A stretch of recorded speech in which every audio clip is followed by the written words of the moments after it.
Hey guys, so if you're looking for the quick solution how you can fix the Amazon Fire TV stuck on logo screen, I was looking for how to possibly fix this issue. And this is something that I found. So I plugged the Fire Stick into a power outlet beside my Wi-Fi router, and it finally worked after several hours when I plugged it back to the TV. So maybe it's going to fix it. This is something that I found, is that yes, also I was like researching different posts here that you can like TV is unplugged, press power input button side and hold it. After holding button for 15, continue holding while plugging TV in. Let go of the button when you see the Fire TV logo. Wait a moment to enter the recovery mode. So you can like wipe the TV, but I don't think that this is going to actually help you.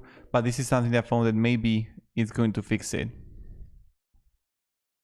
And also try like new power source.